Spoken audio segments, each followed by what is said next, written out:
Salutations friends, welcome back to my channel. Today I'm going to be reviewing L'Eau à la Rose from Kurkdjian. If you'd like to know what I think about this fragrance, for transparency purposes, I did not purchase this. This was a gift. It was not given to me by Kurkdjian. It was given to me from a friend who knows how much I love à la Rose, and they wanted me to try this scent, so they sent this to me. So this was not given to me to review, but this also is not something I bought. This was a gift given to me by a frag friend. So thank you so much. You know who you are. I did want to review this for you guys because, as you guys know, I'm a huge lover of Kurkdjian. He's my favorite nose. I can definitely attribute his talent to really getting me into the olfactive arts. My appreciation and love was definitely in fuego by him and his just talent. I love his composition. I love how he just creates these beautiful timeless scents, and a lot of my favorite fragrances in the very beginning were created by him. So if you're new to my channel, I definitely have a huge appreciation for Kurkdjian. So à la Rose I love, and so when I heard about L'Eau, I was so excited because I loved the idea that this was kind of a lighter, more ethereal version of à la Rose.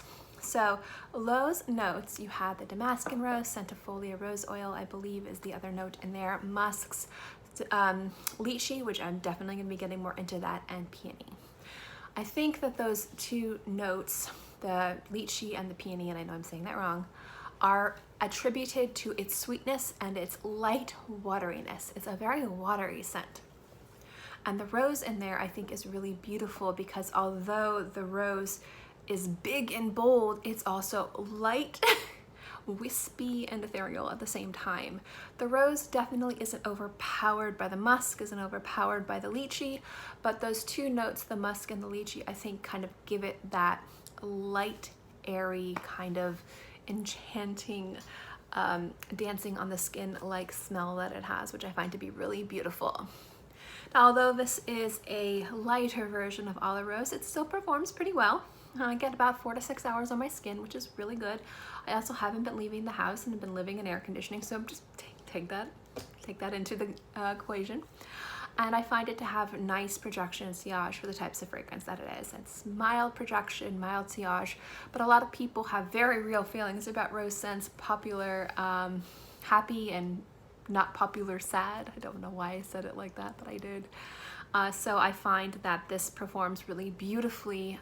If people don't like rose scents, they're not going to be overpowered by it. They're not going to be assaulted by it, but at the same time it does have a bit of a lingering trail and a little bit of an aura where other people will be able to pick up the smell. So since this is a flanker to à la Rose, I would like to compare it to à la Rose for you.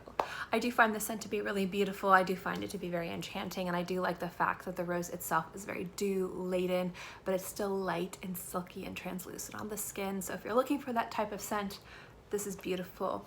But how it compares to à la Rose, I think, has to do less with how it smells and more about the presence that it has. So à la Rose isn't a heavy fragrance by any means. It still sits light on the skin. It's very playful, but you can definitely pick up the rose. The rose is a little bit more pronounced in à la Rose, and in L'Eau it's more watery. It's kind of like one you painted with oils and one you painted with watercolors, the same rose. And it's not that both of them are bad or that à la Rose is overpowering, it's just different aesthetics. So à la Rose to me is still a very light, crisp, kind of like garden rose that smells like it's covered in dew, but the rose is a little bit more powerful. It's a little bit louder, it's a little bit stronger, and not crazy louder, not a crazy powerful rose. It's not an overpowering, intimidating rose scent, but it does have a little bit more power than L'Eau, and that's the point. L'Eau is supposed to be more of a caress and less of a hitting you in the face with a bouquet of roses kind of feeling, more of like a gentle tickle on your skin, and I think that it performs that way beautifully. À la Rose is a fragrance that I think can be worn more traditionally and in more occasions.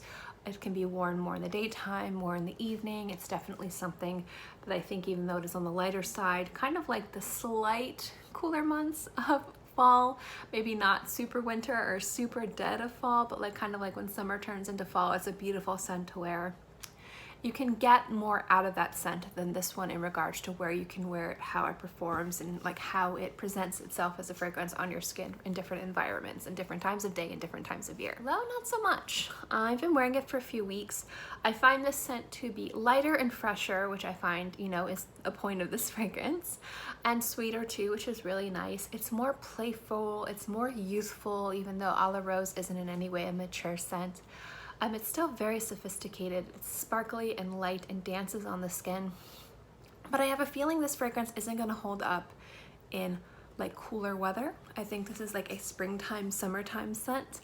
And then after that, it probably will lose a bit of its presence, performance, or even, I don't think it really show up on the skin properly in colder weather. Now, I haven't tested that out. Obviously, we're in the middle of summer, or just starting off summer, but I live in Florida, so it's always summer. So I'm not able to truly tell you how this would perform in like 30, 20, below zero temperatures, but from what I can say is the type of weather I've been wearing it in, it's really shine. It's been really beautiful, it's been really sparkly, it's been really refreshing, it's been really sweet and gorgeous, and I find it to be a very enchanting scent, but I'm not quite sure exactly how it would hold up in colder weather. So I find this is probably more of a springtime, summertime scent. And A La Rose is one that would be a little bit more versatile year-round in regards to morning and evening, and just when you could wear it throughout the year. But that's just my opinion. Just because I think that doesn't mean I'm right, and you can wear a fragrance whenever you want, wherever you want. It doesn't matter what I say, obviously. But I did kind of want to let you know my thoughts. In any case, I think L'Eau A La Rose is absolutely beautiful. It smells like a timeless rose scent, but it's still very youthful, very ethereal, very wispy, and very sparkly. And I think that it just smells very womanly, very feminine on the skin without being too overburdened with a heavy, overpowering, intimidating rose scent, but you don't lose the integrity of the rose in this scent either, which I find to be really masterfully crafted, and I would expect nothing less from Francis Kurkdjian.